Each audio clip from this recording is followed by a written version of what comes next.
Kebijakan pemerintah terkait pendidikan dalam menimbang yaitu yang pertama bahwa pembukaan Undang-Undang Dasar Negara Republik Indonesia tahun 1945 mengamanatkan pemerintah negara Indonesia yang melindungi segenap bangsa Indonesia, seluruh tumpah darah Indonesia, dan untuk memajukan kesejahteraan umum, mencerdaskan kehidupan bangsa, dan ikut melaksanakan ketertiban dunia yang berdasarkan kemerdekaan, perdamaian abadi, dan keadilan sosial. Yang kedua yaitu bahwa Undang-Undang Dasar Negara Republik Indonesia tahun 1945 mengamanatkan pemerintah mengusahakan dan menyelenggarakan satu sistem pendidikan nasional yang meningkatkan keimanan dan ketakwaan kepada Tuhan Yang Maha Esa serta akhlak mulia dalam rangka mencerdaskan kehidupan bangsa yang diatur dengan undang-undang.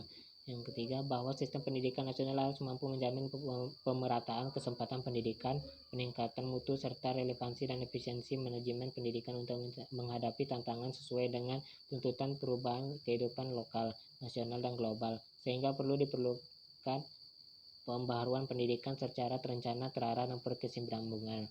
Yang keempat, bahwa Undang-Undang Nomor 2 Tahun 1989 tentang Sistem Pendidikan Nasional tidak memadai lagi dan perlu diganti serta perlu disempurnakan agar sesuai dengan amanat perubahan Undang-Undang Dasar Negara Republik Indonesia tahun 1945.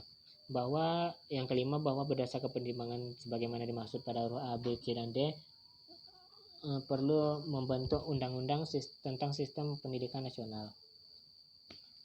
Mengingat pasal 20, pasal 21, pasal 28C ayat 1, pasal 31, dan pasal 32 Undang-Undang Dasar Negara Republik Indonesia tahun 1945, dalam undang-undang ini dimaksud dengan pendidikan adalah usaha sadar dan terencana untuk mewujudkan suasana belajar dan proses pembelajaran agar peserta didik secara aktif mengembangkan potensi dirinya.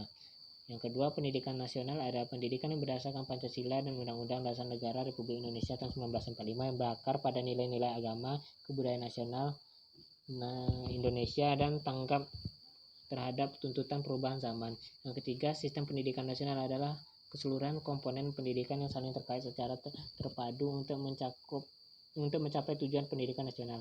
Yang keempat, peserta didik adalah anggota masyarakat yang berusaha mengembangkan potensi diri melalui proses pembelajaran yang tersedia pada jalur, jenjang, dan jenis pendidikan tertentu. Tenaga pendidikan adalah anggota masyarakat yang mengabdikan diri dan jangka untuk menunjang penyelenggaraan pendidikan.